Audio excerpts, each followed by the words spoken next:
এখনকার কিছু ছেলেদের চুল দেখবেন মাথা খারাপ হয়ে যাবে, কিছু কিছু ছেলেদের চুল দেখলে মাথা খারাপ হয়ে যাবে। এই 2-3 দিন আগে একটা ছেলের চুল দেখলাম, আমাকে একজন দেখাচ্ছে, হুজুর দেখুন চুলের ছাঁট দেখুন। সে কি রে ভাই? তাকিয়ে দেখছি শুধু এইখানটা একটা নৌকা করেছে, নৌকা এইখান থেকে এইটুকু একটা নৌকা, বাকি সব দিকে চাঁচা। মাথা খারাপ হয়ে যাবে দেখলে। বলে কারা এটা? বুঝতে পারছি এটা ছাঁট পেলো কোথায়? চুলগুলো ছোট ছোট, প্যান্ট শার্ট আটো সাটো, সুজুরা পায়ে দিয়ে, পেছনে ব্যাগ নিয়ে, লাল লাল জুতো পায়ে, চোখে কালো চশমা, 2 চোখ মেলে খোঁজে বেদের মেয়ে জোসনা, গায়ে হাতে ট্যাটু আঁকা, হেঁটে চলে আঁকা বাঁকা, কাছে গেলে দেখা যায় সুস্থ ছেলে না, তিরঙ্গার দুর্গন্ধে টেকা যায় না, তিরঙ্গার দুর্গন্ধে টেকা যায় না। আজকালকার পোলা দেখো সঠিক পথে চলে না, পিতা মাতা গুরুজনের কথা তারা শোনে না। মুসলমানের ছেলে নেশাখোর, পাত্তাখোর, গাঁজাখোর আছে না নাই? মিলাদুন নবীতেও যায়, ঈদের দিনে ফাঁস কাতারে দাঁড়ায়, মা বলেছে 1 মাস রোজা রেখেছি অসুবিধা নাই। আবার রাত্রে 9টা বাজলে মদের দোকান, সোপের দোকানের সামনে গিয়ে মুখটা চাপা দিয়ে হাতটা গলিয়ে দিয়ে বলে, কাকা একটা লাল পানির বোতল দাও। ওরে সর্বনাশ! মুসলমানের ছেলে লাল পানির বোতল নিয়ে রেল লাইনের ধারে, পুকুরের পারে, নদীর ধারে, বাঁশবাগানের ধারে চানাচুর ভাজা দিয়ে 2-3 ফাইল খায়। খাবার সময় আবার ফতোয়া দেয়, জানিস না হুজুররা বলে কিছু খেলে বিসমিল্লাহ বলতে হয়। খাচ্ছে মদ, বলছে বিসমিল্লাহ বলে খা। হ্যাঁ, যেখানটা বসবে সেখানটা চষে দিয়ে বেরিয়ে যাবে পুচ পুচ পুচ পুচ। ট্যাঙ্কগুলো ভাই আমার, পকেটগুলো দেখবেন সব ভর্তি করে রাখা আছে। ভালো চলছে ধান্দা, খাচ্ছে রজনীগন্ধা। কারবারে অশান্তি, চালাচ্ছে শান্তি। মন করবে কমল, খাচ্ছে ওরা বিমল। জিভ, ঠোঁট, দাঁত সব এক, চেনা যায় না, বোঝা যায় না। যেখানটা বসবে সেখানটা চষে দিয়ে বেরিয়ে যাবে। 12 বছর ঘাস জন্মাবে না। তিরঙ্গা গুটকা নেশা করে করে এমন অবস্থা, বড় করে গাল হাঁ করতে পারে না। হুজুর তকবীরের ধ্বনি দেয় না, আল্লাহু আকবার আস্তে করে বলে, জোরে বলতে পারে না, ভাত বেশি করে খেতে পারে না। ওইখানে যদি থাকে 10 হাত দূর থেকে গন্ধ পাওয়া যায়, মারাত্মক গন্ধ। মাঝে মাঝে মুসাফা করতে আসে তো আমি পেরেশান পড়ে যাই, পেরেশান হয়ে যায়, কি করে কি করি। দুটো কথা বললে মনে দুঃখ লেগে যাবে, হুজুর বকে দিল। তো মুসাফা করতে আসছে, হাতটা এইভাবে বাড়িয়ে দিয়ে মুখটাকে ঘুরিয়ে নিয়ে। কিন্তু হলে কি হবে, মাঝে মাঝে ঝামেলায় পড়ি। যেখানে বাঘের ভয় সেখানেই সন্ধে হয়। কানের কাছে এসে বলে, হুজুর দোয়া করবেন, আমি সর্বনাশ করেছি। কিরে ভাই, মুখের বন্ধে টিকতে পারি না, দোয়া করবেন? ভাইরা আমার, নেশা ইসলামে হারাম। আমরা শুধু মনে করি মদ হারাম, তাহলে বিড়িটা মনে হয় চলবে। খুব তারে বিড়ির টান মারছে। চাচা নামাজও পড়ছে, বিড়িও খাচ্ছে। আসরের নামাজ পড়ছে, ঘড়ি বিড়ি খড়খড় খড়খড় করছে পকেটে। মাথার টুপি খোলার টাইম নাই। মসজিদ থেকে বেরোলো, ঠাস করে জ্বালালো, ফস করে মুখে ধরিয়ে লালবাতি জ্বালিয়ে দিয়ে ধোঁয়া নাক দিয়ে মুখ দিয়ে বের করতে করতে চললো একদম। ওই সর্বনাশ। আর মনে মনে করছে আমার দোয়া কেন কবুল হয় না। মুখে রাত দিন গন্ধ, সারা শরীরটা দুর্গন্ধ, তোমার দোয়া কবুল হবে? 1450 বছর আগে আল্লাহর নবী বলেছেন, কুল্লু মুসকিরিন হারাম, প্রত্যেক নেশা হলো হারাম। পানও যারা খান, সাদা পান খাওয়া প্র্যাকটিস করুন, সাদা পান খাওয়া প্র্যাকটিস করুন। এসব জর্দা 420, 520, হ্যাঁ। তারপরে আবার এখন কি বেরিয়েছে একটা, জানো কি একটা নাম বললো জানো, সলিমউদ্দিন না কলিমউদ্দিন জর্দা বেরিয়েছে কি একটা। মানে যত দিন যাচ্ছে তত কত রকমের সব একই জিনিস, সব কেমিক্যাল ঢুকিয়ে দিচ্ছে, সব কেমিক্যাল। ওইখানে পান খাচ্ছে, এখানে গন্ধ পাচ্ছি, সর্বনাশ করেছে। হ্যাঁ, সব নেশা, নেশা তৈরি করছে। সাদা পান খান। আগেকারের যুগে মানুষ জর্দা খেত, খায় না তা নয়, হলো গাছের পাতা, আতা পাতা, ওগুলো নেশা টেশা সেরকম ছিল না কিছু, বুঝতে পারছেন। পান্তা ভাতের নেশা, চায়ের নেশা, এগুলো অসুবিধা নাই। ভাতের নেশা, এগুলো অসুবিধা নাই। এই সমস্ত নেশাগুলো না খাওয়া ভালো। আমি হারাম বলছি না, হারামের কাছাকাছি চলে যায়, অনেক নেশা আছে। বিড়ি সিগারেট তো চলবেই না। 1450 বছর আগে আল্লাহর নবী বলছেন নেশা হলো হারাম, মদ তো ডাইরেক্ট হারাম। ইন্নামাল খামরু ওয়াল মাইসিরু ওয়াল আনসাবু ওয়াল আজলামু রিজসুম মিন আমালিশ শাইতান, আল্লাহর কোরআন। 1450 বছর আগে আল্লাহর কোরআন যা বলেছে আজকের বিজ্ঞান সায়েন্স মেনে নিয়েছে। বিজ্ঞানীরা, স্বাস্থ্য বিশেষজ্ঞরা বলছে মদ খাওয়া স্বাস্থ্যের জন্য ক্ষতিকর, লিভারটা ড্যামেজ হয়ে যায়। বেশিরভাগ মাতালরা মারা যায় মদ খেয়ে, লিভার নষ্ট হয়ে। মদ খাবেন না, শরীর সুস্থ থাকবে, শরীর ভালো থাকবে, মন মানসিকতা ঠিক থাকবে, অর্থনৈতিক পরিকাঠামো ঠিক থাকবে, সংসার শান্তি থাকবে। নেশামুক্ত জীবনযাপন করুন, বিড়ি সিগারেট খাবেন না। Smoking is injurious to health. স্বাস্থ্য বিশেষজ্ঞরা বলছে যারা স্মোক করে, যারা ধূমপান করে, তাদের লাংস, ফুসফুস, পাকস্থলী সব খারাপ হয়ে যায়। বুঝতে পারছেন? অনেকের তো এমন অভ্যাস আছে, বিড়ি যদি বাথরুমে ঢুকে না খায়, ওপরের ধোঁয়া না বেরোলে নিচে ক্লিয়ার হয় না। আছে না? নাই। মারাত্মক ভয়ঙ্কর ব্যাপার। এমন নার্ভের সঙ্গে অ্যাডজাস্ট হয়েছে। হে তরুণ যুবকেরা, হে আমার বন্ধুরা, 1450 বছর আগে আল্লাহর কোরআন যা বলেছে আজকের যুগে বিজ্ঞানের বাস্তবতায় পরিণত হয়। আমার আল্লাহ বলছেন, বান্দারে তোদের আমি কত সুন্দর করে সৃষ্টি করেছি। লাকাদ খালাকনাল ইনসানা ফি আহসানি তাকবীম। এ দুনিয়ার মানুষ, তোমাদেরকে আমি আল্লাহ কত সুন্দর করে সৃষ্টি করেছি। লাকাদ কাররামনা বানি আদম, আমি আদমের আওলাদকে উচ্চ মর্যাদা, উচ্চ সম্মান দিয়েছি। হে দুনিয়ার মানুষ, তোমাদেরকে এক কাতরা নাপাক পানি থেকে তৈরি করেছি মাতৃগর্ভে। সেখান থেকে আমি আল্লাহ সুম্মা কানা আলাকাতান ফাখালাকা ফাসাওয়া, রক্তপিণ্ড জমাট বাঁধা রক্তে পরিণত করেছি মাতৃগর্ভে। যে নাপাক পানি শরীর থেকে বের হলে গোসল করা ফরজ হয়ে যায়, ফরজ গোসল না করলে ওযু হয় না, নামাজ হয় না, কোরআন ছুঁতে পারে না। সেই নাপাক পানি থেকে, নুতফা থেকে আমি আল্লাহ তোমাদের রক্তপিণ্ডে পরিণত করেছি। রক্তপিণ্ডকে আমি আল্লাহ জমাট বাঁধা গোস্তের টুকরোতে পরিণত করেছি। গোস্তের টুকরোকে বড় করে মাতৃগর্ভে মায়ের পেটের ভিতরে আমি আল্লাহ গোস্তের টুকরো থেকে হাত, পা, চোখ, মুখ, পঞ্চ ইন্দ্রিয়, নাসিকা, কর্ণ, জিহ্বা, ত্বক দিয়ে আমি আল্লাহ একটা সুন্দর দেহ তৈরি করেছি। জোরে হবে না? আর জোরে হবে না? হে তরুণ যুবকেরা, আল্লাহ বলেন মাতৃগর্ভে ওই মানুষটা ছিল মৃত, পানির মধ্যে হাবুডুবু খায়। মায়ের গর্ভে সন্তান পানির মধ্যে হাবুডুবু খায়। কাইফা তাকফুরুনা বিল্লাহি ওয়া কুনতুম আমওয়াতান ফাআহইয়াকুম সুম্মা ইউমীতুকুম সুম্মা ইউহয়ীকুম সুম্মা ইলাইহি তুরজাউন। জোরে হবে না? আল্লাহ বলছেন কেমন করে তোমরা কুফরি করো বিল্লাহি, আমি আল্লাহর সাথে। অকুনতুম আমওয়াতান, তোমরা ছিলে মৃত। ফাআহিয়াকুম, আমি তোমাদের জীবন দিয়েছি। সুম্মা ইউমীতুকুম, আবার তোমরা মারা যাবে। এই পৃথিবীর জমিনে তোমরা মারা যাবে, কাল কিয়ামতের দিনে সুম্মা ইউহয়ীকুম, আবার তোমাদের জীবন দান করা হবে, তোমরা জীবিত হবে। সুম্মা ইলাইহি তুরজাউন, তোমাদেরকে আমি আল্লাহ আমার কাছে রিটার্ন কাম ব্যাক আসতে হবে, ফিরে আসতে হবে, তথ্য দিতে হবে দুনিয়াতে কেমন ভালো কাজ করেছো আর মন্দ কাজ করেছো। আর দুনিয়া ও মাজরাআতুল আখিরা, দুনিয়াটা হলো পরকালের শস্য ক্ষেত্র। কি করেছো হিসাব দাও। হে তরুণ যুবকেরা, হে আমার বন্ধুরা, মায়ের গর্ভে সন্তান মৃত অবস্থায় থাকে, পানিতে হাবুডুবু খায়। আমার আল্লাহ যখন চিন্তা করেন, আমার আল্লাহ যখন ভাবেন জিন্দা করব, মায়ের গর্ভের ভিতরে আমার আল্লাহ ফারিস্তা পাঠিয়ে দেন। ফারিস্তা পাঠিয়ে দিয়ে ওই সন্তানের শরীরে আল্লাহ আর কুদরতি রূহ, আমাদের শরীরে রূহটা দান করে দেন। মায়ের ভিতরে সন্তান এবার নড়াচড়া শুরু করে। সবচেয়ে আগে যে অঙ্গটা কাজ কাজ করে সেটা হলো সন্তানের কান।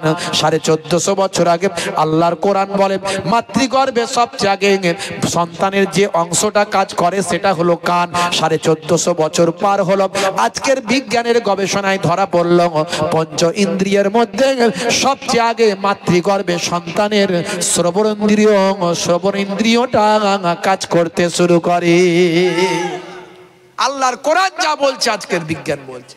কত উদাহরণ দেব, কত কথা বলবো, এরকম বলতে বলতে সময় পার হয়ে যাবে, 50-100টা বলে দিতে পারবো। ইন্টারনেট সার্চ করবেন, আমার বক্তব্য 20-25 হাজার আছে, একটা দুটো নয়, 1-2 হাজার নয়, 20-25 হাজার আছে। আমি অনেক তথ্য তুলে ধরেছি এরকম। ভাইরা আমার, বেশি উদাহরণ দিতে পারবো না, সময় নাই, সময় নাই, কথা কম বলে অন্যদিকে চলে যাব। হে তরুণ যুবকেরা, আমার আল্লাহ বললেন ওয়াখালাকনাকুম আজওয়াজা, আমি আল্লাহ তোমাদেরকে জোড়ায় জোড়ায় সৃষ্টি করেছি। কেন জোড়ায় জোড়ায় আল্লাহ সৃষ্টি করলেন? যাতে আল্লাহ বংশ বিস্তার করতে পারেন। সব কোরআনে আছে। হে তরুণ যুবকেরা, আমার আল্লাহ বললেন হে দুনিয়ার মানুষ শুনে রেখে দাও, তোমাদের জন্য দিনকে আমি রুজি রোজগারের বানিয়েছি।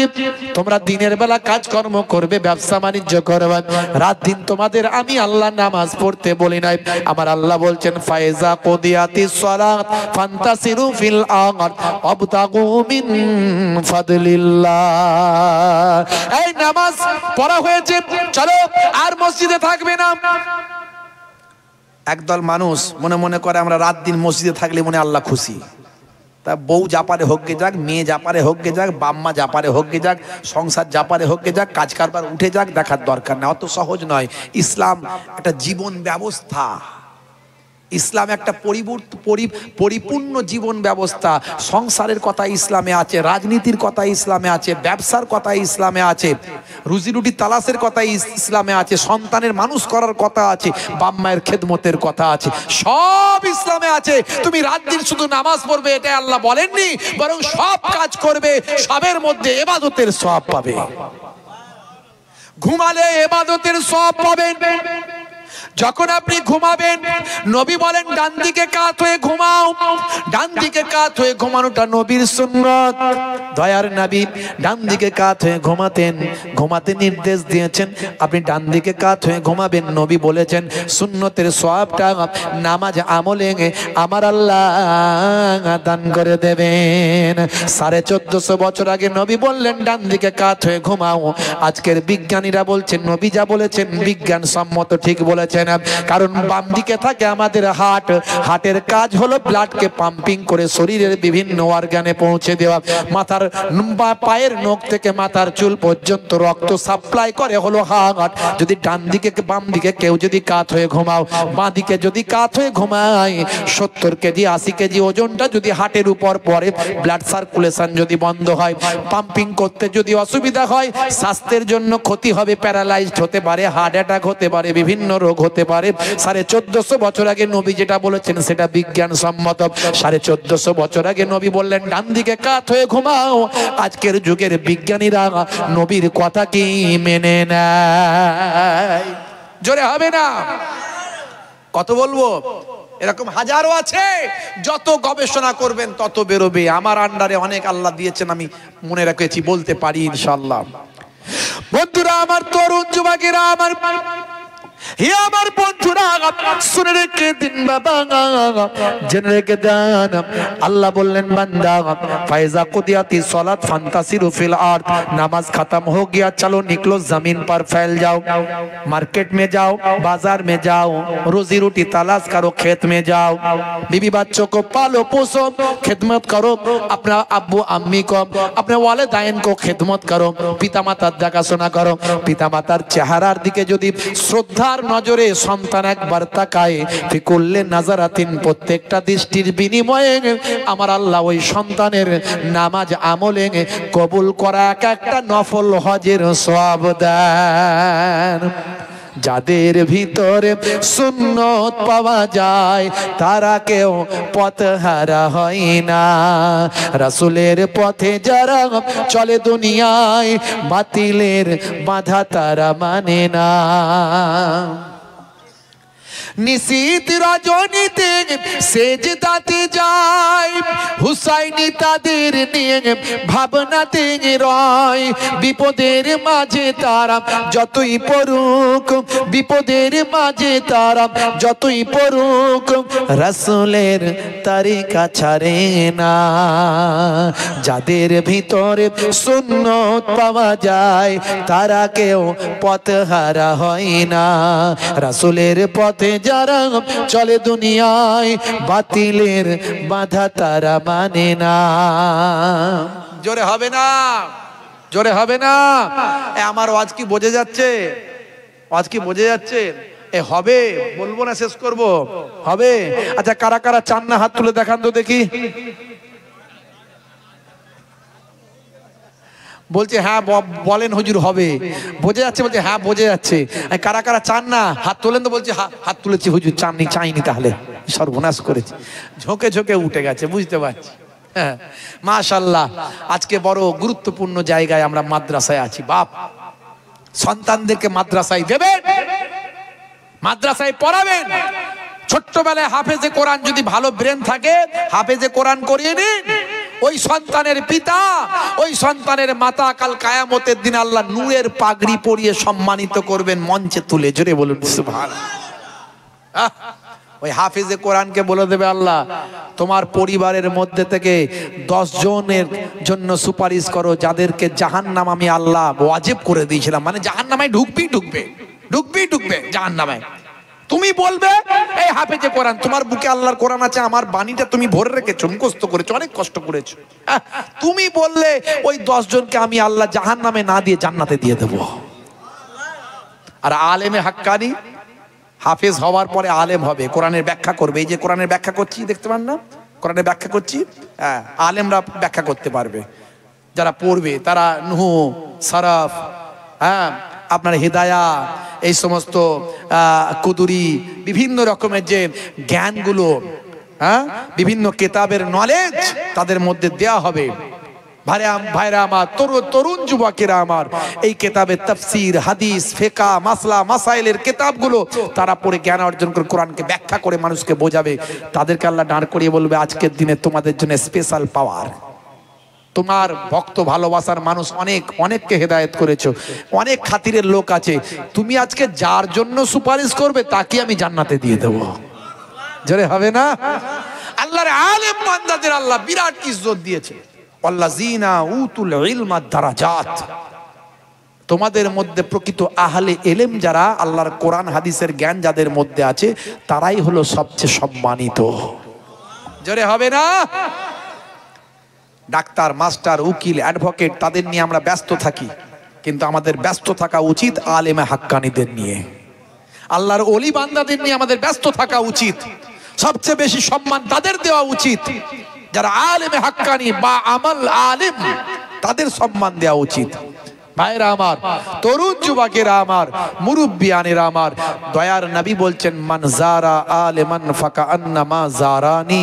যে আলেমে হাক্কানির জিয়ারত করলো, মুলাকাত করলো, সে শুধু আলেমে হাক্কানির নয় বরং আমি দয়ার নবীর সঙ্গে মুলাকাত করলো। মান সাফা আলেমান ফাকান্নামা সাফাআনি। যে আলেমে হাক্কানির সঙ্গে মুসাফা করলো সে যেন আমি রাসূলুল্লাহ দয়ার নবী সাল্লাল্লাহু আলাইহি সাল্লামের সঙ্গে মুসাফা করলো। মান জালাসা আলেমান ফাকান্নামা জালাসানি। যে আলেমে হাক্কানির মজলিসে এসে বসলো সে যেন আমি দয়ার নবী নূর নবী আমার মজলিসে এসে বসলো। আল উলামা ও ওয়ারাসাতুল আম্বিয়া। নবী তো আর আসবে না, যারা মাদ্রাসায় পড়ে কোরআন হাদিস পাকের জ্ঞান অর্জন করবে এরা হলো আমার বংশধর। জোরে বলুন সুবহান। জোরে হবে না? তবে টুপি মাথায় দিলে, জুব্বা দিলি আলেম নয়, মাদ্রাসায় পড়লি আলেম হয়ে যাবে না। মাদ্রাসায় পড়ে ফেললি আলেম হবে, জ্ঞান হবে, কিন্তু বা আমল আলেম হবে না। নবী প্রেমওয়ালা আলেম, আহলে বায়াতের প্রেমওয়ালা আলেম হতে হবে, আউলিয়ায়ে কেরামদের প্রেমওয়ালা আলেম হতে হবে, ইলমে তাসাউফ ইলমে মারিফাতের জ্ঞানওয়ালা আলেম হতে হবে। তবে তার মধ্যে আজিজি ইনকিসারি আল্লাহর নবীর আখলাক চরিত্র তার মধ্যে পাওয়া যাবে। বুঝতে পারছেন? এমন অনেক আলেম আছে বাপকে জেল খাটাচ্ছে, ও কি ওয়ারাসাতুল আম্বিয়া? ও ওয়ারাসাতুশ শয়তান, শয়তানের ওয়ারিস। ও মাদ্রাসায় পড়েছে, আলেম হয়েছে বটে, কিন্তু শয়তানের ওয়ারিস। যে ছেলেটা বাপকে জেল খাটায়, বাপকে মারে। বুঝতে পারছেন ভাইরা আমার, তরুণ যুবকেরা আমার, আখেরি জামানায় কত ধরনের বক্তা বেরিয়েছে, শুনলে মাথা খারাপ হয়ে যাবে, শুনলে পেরেশান হয়ে যাবেন, অবাক হয়ে যাবেন। বলছে বক্তা মাওলানা, এ একজন আলেম, কোরআন হাদিস বলছে শবে বারাতের রাত্রিতে মসজিদে জেগে জেগে ইবাদত করা, নামাজ পড়া বেশ্যাখানায় রাত কাটানোর সমান। বলুন নাউজুবিল্লাহ। ইস, ঈমান থাকবে? ঈমান থাকবে? এও দাড়িওয়ালা জুব্বাওয়ালা নামাজি, এও আলেম। তাহলে আলেম জাত তার আলেম শুনলে হবে না, যে সে আলেমের ওয়াজ শুনলে হবে না, যে সে বক্তার ওয়াজ শুনলে হবে না, মনে করলেই হবে না ও দারুণ বলছে। ফুরফুরা শরীফ মুজাদ্দিদুজ্জামান দাদা হুজুর কেবলা, এই জন্য আমি বলি হয় নিজে কিছু হয়ে যাও, নাহলে কারো হয়ে যাও। এটা পণ্ডিত লোকেদের কথা। হয় নিজে কিছু হয়ে যাও, বিরাট বড় আলেম মুহাদ্দিস মুফাসসির হয়ে যাও, তুমি সব বুঝে নেবে, তুমি তোমার দায়িত্ব তোমার, তোমার দায়িত্ব তোমার। আর না হলে কিছু যদি নিজে না হতে পারো, কারো হয়ে যাও, তাহলে তার দায়িত্বে চলে গেলে। আমরা দাদা হুজুর কেবলা সিলসিলা মানছি, দাদা হুজুর কেবলাকে যদি হক বলে মনে করি, দাদা হুজুর কেবলার ছাতার তলায় থাকবো। দাদা হুজুর কেবলা হলেন ইঞ্জিন, আমরা হলাম বগি। ইঞ্জিন যেখানে যাবে, দাদা হুজুর কেবলাকে মানলে বগিও সেখানে চলে যাবে। ছাতার তলায় যদি থাকি, দাদা হুজুর কেবলার আলেম ওলামাদের মেনে চলবো, সেই সিলসিলার যারা একনিষ্ঠ আলেম বা আমাল আলেম, যারা হাক্কানি আলেম, যাদের কথা শুনলে কোনো গীবত শেকায়েত পাবেন না, যাদের কথায় কোনো চগলখড়ি পাবেন না, বক্তায় বক্তায় দলাদলি পাবেন না, গালমন্দ অশ্লীলতা পাবেন না, যাদের বক্তব্যের মধ্যে দিয়ে হিংসা বিদ্বেষ পাবেন না, যাদের বক্তব্যের মধ্যে দিয়ে অহমিকা বোধ পাবেন না, যাদের বক্তব্য, যাদের কথাবার্তার মধ্যে আজিজি ইনকিসারি রাসূলের আখলাক, রাসূলের চরিত্র, মুজাদ্দিদুজ্জামানের নির্দেশ, দাদা হুজুর কেবলার আখলাক যাদের বক্তব্যের মধ্যে দিয়ে পাবেন, জানবেন এরা হলেন অরিজিনাল দাদা হুজুর পীর কেবলাকে মেনে চলা হাক্কানি আলেম। এদের অনুসরণ করতে হবে। বুঝতে পারছেন বাপেরা আমার, তরুণ যুবকেরা আমার, মুরব্বিয়ানেরা আমার, আখেরি জামানায় ঈমান বাঁচানো মুশকিল। ইউসবিহু রাজুলু মুমিনান ওয়া ইউমসি কাফিরান ওয়া ইউমসি মুমিনান ওয়া ইউসবিহু কাফিরান ইয়াবিউ দীনাহু বিআরজিম মিনাদ দুনিয়া। মানুষ সকালবেলা মুমিন থাকবে, সন্ধ্যাবেলা কাফের হয়ে যাবে। সন্ধ্যাবেলা মুমিন থাকবে, সকালবেলা কাফের হয়ে যাবে। তারা দিনকে বিক্রি করে দেবে দুনিয়ার স্বার্থে। বুঝতে পারছেন? এক শ্রেণীর মানুষ বলছে শবে বারাত মানা যাবে না, শবে বারাত মানা চলবে না, শবে বারাতের নামাজ রোজা রাখা চলবে না।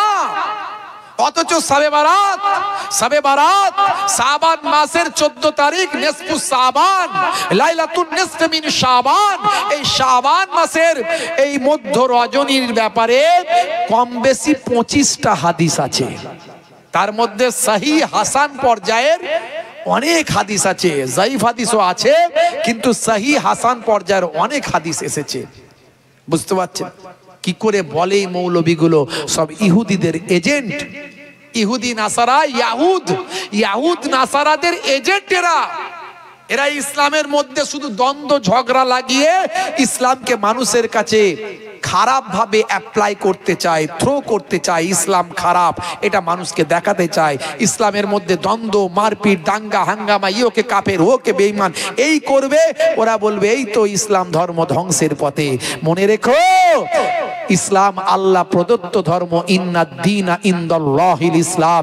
সারা জীবন ধরে কত চক্রান্ত হয়েছে, হবে, কাল কিয়ামত পর্যন্ত ইসলাম জিন্দা ছিল, জিন্দা থাকবে। ভাইরা আমার, হে তরুণ যুবকেরা, হে আমার বন্ধুরা, শুনে রেখে দিন বাবা, সেই কোরআন মাজিদের এলেম আপনার সন্তানকে দিন। আপনার সন্তানকে আলেমে হাক্কানি করুন, আপনার সন্তানকে প্রাথমিক হাফেজে কোরআন করুন। তারপরে আপনি যদি মডার্ন এডুকেশন দেন, আপনার সন্তানকে আপনি ডাক্তার করুন, আইএস আইপিএস ডব্লিউবিসিএস অফিসার করুন। হাফেজে কোরআন অফিসার হয়েছে, হাফেজে কোরআন আইএস আইপিএস হয়েছে, হাফেজে কোরআন ডাক্তার হয়েছে। ছোট্টবেলায় 3-4 বছরের মধ্যে আল্লাহর কোরআনের হাফেজ বানিয়ে দিন। তার সঙ্গে সঙ্গে মডার্ন এডুকেশন দিতে থাকুন, মডার্ন এডুকেশন দিতে থাকুন। এদিকে বাচ্চাটা হাফেজ হয়ে গেল, আল্লাহ তার ব্রেনকে আরো চৌকস বানিয়ে দেবেন। ওই সন্তানটা মডার্ন এডুকেশন নিতে নিতে এক সময় হাফেজে কোরআন বাচ্চাটা ডব্লিউবিসিএস অফিসার হয়ে যাবে। ভাই আমার চার্টার অ্যাকাউন্ট অফিসার হয়ে যাবে, আইএস আইপিএস হয়ে যাবে, পুলিশের বড় কর্তা হয়ে যাবে। ভাই আমার বিশাল বড় একজন ডাক্তার হয়ে যাবে, একজন সায়েন্টিস্ট বিজ্ঞানী হয়ে যাবে। ভাই আমার দোস্ত, আমার তরুণ যুবকেরা বড় একজন রাজনীতিবিদ হবে। এইরকম রাজনীতিবিদ, এরকম আইএস আইপিএস ডব্লিউবিসিএস অফিসার যদি হাফেজে কোরআন হয়, সে কখনো ঘুষ নিতে পারবে না, সে কখনো অন্যায় অবিচার করতে পারবে না। ভাই আমার তুরস্কের যিনি প্রেসিডেন্ট আছেন, তার নাম হলো রজব তাইয়েব এরদোগান। তাকে বলা হয় সুলতান রজব তাইয়েব এরদোগান। এই সুলতান রজব তাইয়েব এরদোগান হলেন একজন আল্লাহর হাফেজে কোরআন। সারা বিশ্বে নির্যাতিত ঈমানদারদের পাশে থেকে তিনি কাজ করার চেষ্টা করেন, নির্যাতিত মানুষের জন্য সাহায্য সহযোগিতা করেন। বুঝতে পারছেন? হে তরুণ যুবকেরা, হে আমার বন্ধুরা, আল্লাহর কোরআনের শিক্ষা যদি আপনার সন্তানকে দেন, তার সম্মান আল্লাহ বুলন্দ করবেন। একটা ছোট্ট ঘটনা বলে শেষ করব, সময় কম আর বেশি লম্বা চওড়া নয়, সংক্ষেপে বলবো। একটা ছোট্ট ঘটনা বলে শেষ করব। বাদশা হারুন আর রশিদের জামানায়, বাদশা হারুন আর রশিদের জামানার একটা ছোট্ট কথা আপনাদের এর মাঝখানে বলবো। একবার দরুদ শরীফ আল্লাহুম্মা সাল্লি আলা।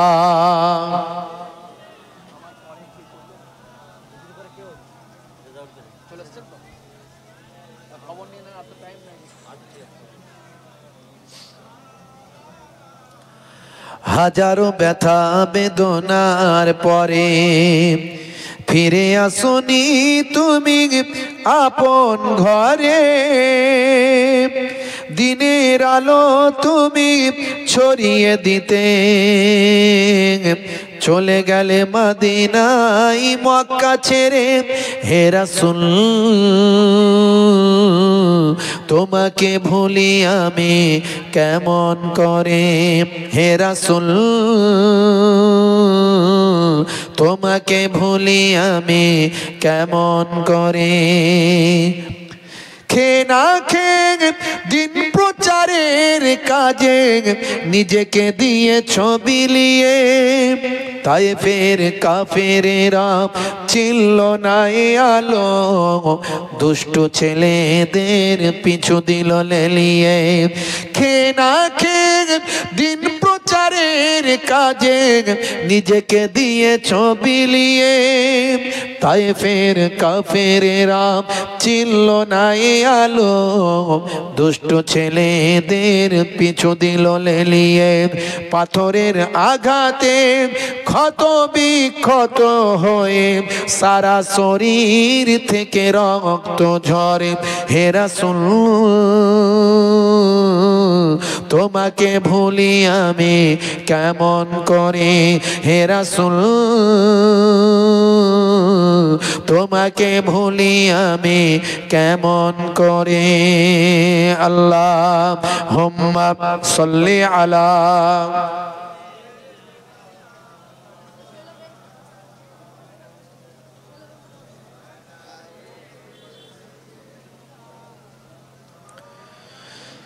হেরার গুহায় তোমারই ধ্যান, আসমান থেকে নামে আল কোরআন। হেরার গুহায় তোমারই ধ্যান, আসমান থেকে নামে আল কোরআন। বিধান ভাঙলো সবার ভুল তোমারই পরে আসলো কোরআনের ছায়া তলে খালিদ ওমর আলী আবু বকর ইসলামী ঝান্ডা নিল যে তুলে আল আমিন তুমি ছিলে যে সদা সকল মানুষের তরে হে রাসূল তোমাকে ভুলি আমি কেমন করে হে রাসূল তোমাকে ভুলি আমি কেমন করে হাজারো ব্যথা বেদনার পরে ফিরে আসুনি তুমি আপন ঘরে দিনের আলো তুমি ছড়িয়ে দিতে চলে গেলে মদিনায় মক্কা ছেড়ে হে রাসূল তোমাকে ভুলি আমি কেমন করে হে রাসূল তোমাকে ভুলি আমি কেমন করে আল্লাহুম্মা সাল্লি আলা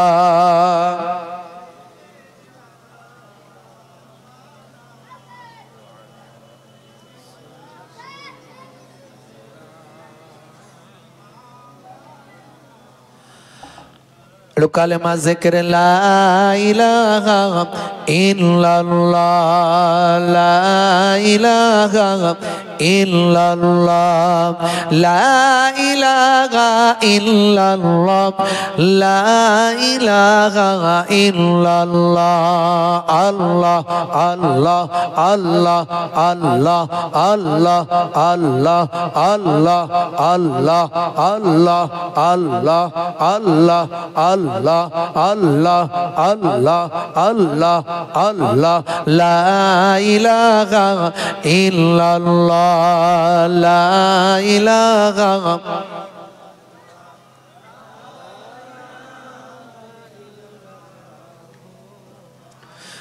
লা ইলাহা ইল্লাল্লাহু মুহাম্মাদুর রাসূলুল্লাহ।